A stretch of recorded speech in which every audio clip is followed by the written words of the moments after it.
شروع اللہ کے نام سے جو بڑا مہربان نہایت رحم والا ہے۔ الف لام را، یہ خدا کی کتاب اور قرآن روشن کی آیتیں ہیں۔ کسی وقت کافر لوگ آرزو کریں گے کہ اے کاش وہ مسلمان ہوتے۔ اے محمد صلی اللہ علیہ وآلہ وسلم، ان کو ان کے حال پر رہنے دو کہ کھا لیں اور فائدے اٹھا لیں، اور طول عمل ان کو دنیا میں مشغول کیے رہے۔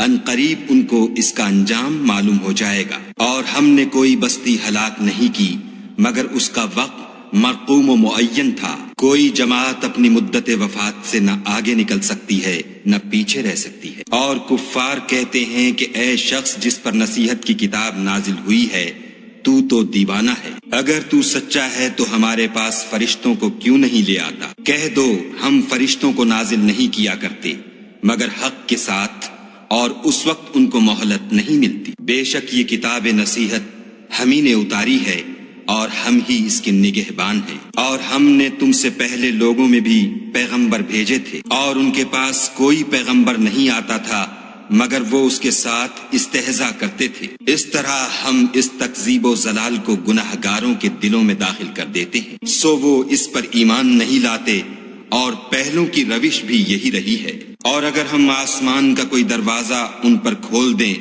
اور وہ اس میں چڑھنے بھی لگیں تو بھی یہی کہیں گے کہ ہماری آنکھیں مخمور ہو گئی ہیں، بلکہ ہم پر جادو کر دیا گیا ہے۔ اور ہم ہی نے آسمان میں برج بنائے اور دیکھنے والوں کے لیے اس کو سجا دیا، اور ہر شیطان راندہ درگاہ سے اسے محفوظ کر دیا۔ ہاں اگر کوئی چوری سے سننا چاہے تو چمکتا ہوا انگارہ اس کے پیچھے لپکتا ہے۔ اور زمین کو بھی ہم ہی نے پھیلایا اور اس پر پہاڑ بنا کر رکھ دیے، اور اس میں ہر ایک سنجیدہ چیز اگائی۔ اور ہم ہی نے تمہارے لیے اور ان لوگوں کے لیے جن کو تم روزی نہیں دیتے اس میں معاش کے سامان پیدا کیے۔ اور ہمارے ہاں ہر چیز کے خزانے ہیں، اور ہم ان کو بمقدار مناسب اتارتے رہتے ہیں۔ اور ہم ہی ہوائیں چلاتے ہیں جو بادلوں کے پانی سے بھری ہوئی ہوتی ہیں، اور ہم ہی آسمان سے مے برساتے ہیں، اور ہم ہی تم کو اس کا پانی پلاتے ہیں، اور تم تو اس کا خزانہ نہیں رکھتے۔ اور ہم ہی حیات بخشتے اور ہم ہی موت دیتے ہیں، اور ہم ہی سب کے وارث مالک ہیں۔ اور جو لوگ تم میں پہلے گزر چکے ہیں ہم کو معلوم ہیں، اور جو پیچھے آنے والے ہیں وہ بھی ہم کو معلوم ہیں۔ اور تمہارا پروردگار قیامت کے دن ان سب کو جمع کرے گا، وہ بڑا دانا اور خبردار ہے۔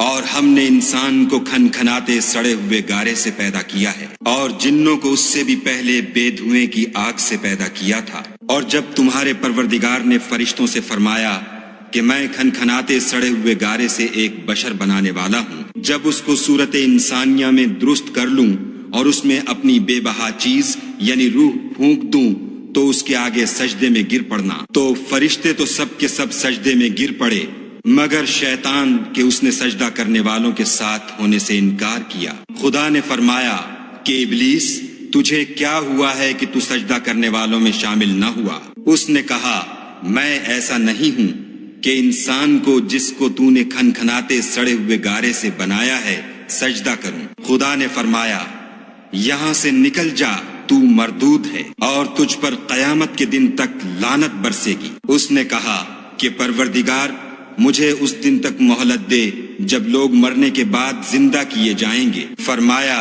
کہ تجھے مہلت دی جاتی ہے وقت مقرر یعنی قیامت کے دن تک۔ اس نے کہا کہ پروردگار جیسا تو نے مجھے رستے سے الگ کیا ہے میں بھی زمین میں لوگوں کے لیے گناہوں کو آراستہ کر دکھاؤں گا اور سب کو بہکاؤں گا۔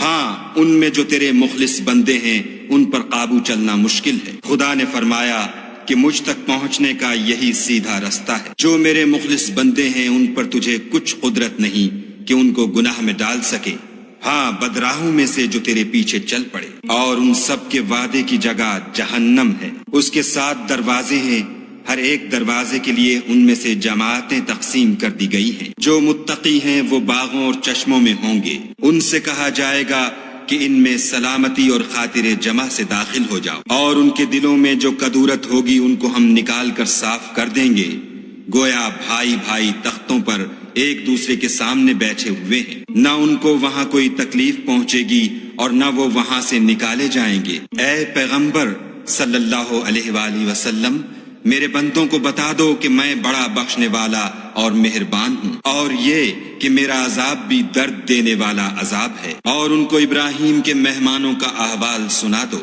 جب وہ ابراہیم کے پاس آئے تو سلام کہا۔ انہوں نے کہا کہ ہمیں تو تم سے ڈر لگتا ہے۔ انہوں نے کہا کہ ڈریے نہیں، ہم آپ کو ایک دانش مند لڑکے کی خوشخبری دیتے ہیں۔ وہ بولے کہ جب مجھے بڑھاپے نے آ پکڑا تو تم خوشخبری دینے لگے، اب کاہے کی خوشخبری دیتے ہو؟ انہوں نے کہا کہ ہم آپ کو سچی خوشخبری دیتے ہیں، آپ مایوس نہ ہوجیے۔ ابراہیم نے کہا کہ خدا کی رحمت سے میں مایوس کیوں ہونے لگا؟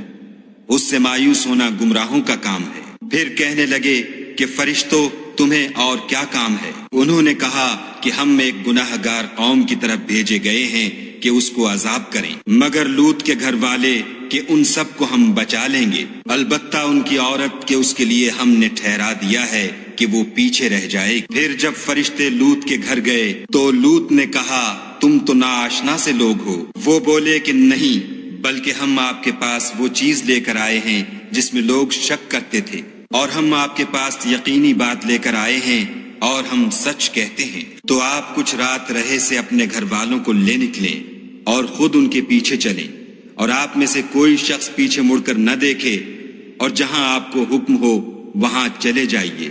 اور ہم نے لوط کی طرف وحی بھیجی کہ ان لوگوں کی جڑ صبح ہوتے ہوتے کاٹ دی جائے گی، اور اہل شہر لوط کے پاس خوش خوش دوڑے آئے۔ لوط نے کہا کہ یہ میرے مہمان ہیں، کہیں ان کے بارے میں مجھے رسوا نہ کرنا، اور خدا سے ڈرو اور میری بے آبروئی نہ کیجو۔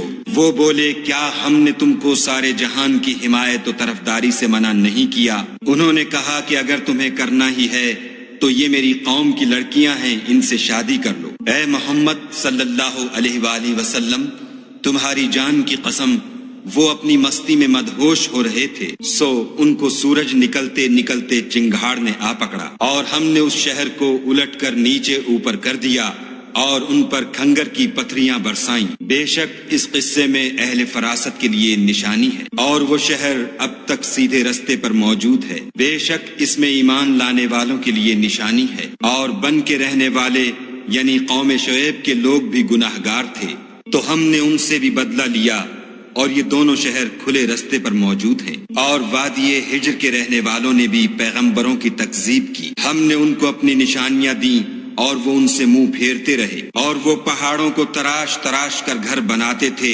کہ امن و اطمینان سے رہیں گے، تو چیخ نے ان کو صبح ہوتے ہوتے آ پکڑا، اور جو کام وہ کرتے تھے وہ ان کے کچھ بھی کام نہ آئے۔ اور ہم نے آسمانوں اور زمین کو اور جو مخلوقات ان میں ہے اس کو تدبیر کے ساتھ پیدا کیا ہے، اور قیامت تو ضرور آ کر رہے گی، تو تم ان لوگوں سے اچھی طرح سے درگزر کرو۔ کچھ شک نہیں کہ تمہارا پروردگار ہی سب کچھ پیدا کرنے والا اور جاننے والا ہے۔ اور ہم نے تم کو 7 آیتیں جو نماز میں دہرا کر پڑھی جاتی ہیں، یعنی سورہ الحمد اور عظمت والا قرآن عطا فرمایا ہے، اور ہم نے کفار کی کئی جماعتوں کو جو فوائد دنیاوی سے متمتع کیا ہے، تم ان کی طرف رغبت سے آنکھ اٹھا کر نہ دیکھنا، اور نہ ان کے حال پر تعسف کرنا، اور مومنوں سے خاطر اور تواضع سے پیش آنا، اور کہہ دو کہ میں تو اعلانیہ ڈر سنانے والا ہوں، اور ہم ان کفار پر اسی طرح عذاب نازل کریں گے جس طرح ان لوگوں پر نازل کیا جنہوں نے تقسیم کر دیا، یعنی قرآن کو کچھ ماننے اور کچھ نہ ماننے سے ٹکڑے ٹکڑے کر ڈالا۔ تمہارے پروردگار کی قسم ہم ان سے ضرور پرسش کریں گے ان کاموں کی جو وہ کرتے رہے، بس جو حکم تم کو خدا کی طرف سے ملا ہے وہ لوگوں کو سنا دو، اور مشرکوں کا ذرا خیال نہ کرو۔ ہم تمہیں ان لوگوں کے شر سے بچانے کے لیے جو تم سے استہزاء کرتے ہیں کافی ہیں، جو خدا کے ساتھ اور معبود قرار دیتے ہیں، سو ان قریب ان کو ان باتوں کا انجام معلوم ہو جائے گا، اور ہم جانتے ہیں کہ ان کی باتوں سے تمہارا دل تنگ ہوتا ہے، تو تم اپنے پروردگار کی تسبیح کہتے اور اس کی خوبیاں بیان کرتے رہو، اور سجدہ کرنے والوں میں داخل رہو، اور اپنے پروردگار کی عبادت کیے جاؤ یہاں تک کہ تمہاری موت کا وقت آ جائے۔